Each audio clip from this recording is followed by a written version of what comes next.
പരിസ്ഥിതി ദിനാചരണ വേദിയിൽ ഭാരതാംബയുടെ ചിത്രം മാറ്റണമെന്ന് മന്ത്രി, ഇല്ലെന്ന് ഗവർണർ. പരിപാടി ബഹിഷ്കരിച്ച് സർക്കാർ. രാജ്ഭവനിലെ പരിസ്ഥിതി ദിനാചരണം ഒഴിവാക്കി കൃഷിമന്ത്രി പി പ്രസാദ്. വേദിയിൽ ഭാരതമാതാവിന്റെ ചിത്രം വച്ചതിനെ ചൊല്ലിയുള്ള തർക്കമാണ് കാരണമെന്നാണ് റിപ്പോർട്ട്. ഭാരതാംബയുടെ ചിത്രത്തിന് മുന്നിൽ വിളക്ക് തെളിച്ച് പുഷ്പാർച്ചന നടത്തിയാണ് കഴിഞ്ഞ ദിവസവും രാജ്ഭവനിൽ പരിപാടി നടന്നിരുന്നത്. എന്നാൽ പരിസ്ഥിതി ദിനാചരണം സർക്കാർ പരിപാടിയായതിനാൽ ചിത്രം മാറ്റണമെന്ന് കൃഷിവകുപ്പ് ആവശ്യപ്പെട്ടെങ്കിലും ഗവർണർ വഴങ്ങിയില്ല.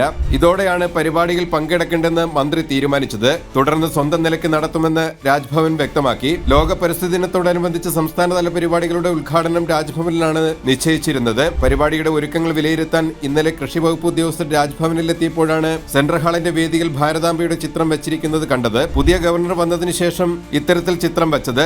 സർക്കാർ പരിപാടിയിൽ ഇത്തരത്തിൽ ചിത്രം വെക്കുന്നത് ശരിയല്ലെന്ന് കൃഷിവകുപ്പ് പിന്നീട് രാജ്ഭവനെ അറിയിച്ചു. എന്നാൽ ചിത്രം മാറ്റാൻ കഴിയില്ലെന്ന നിലപാടാണ് ഗവർണർ സ്വീകരിച്ചത്.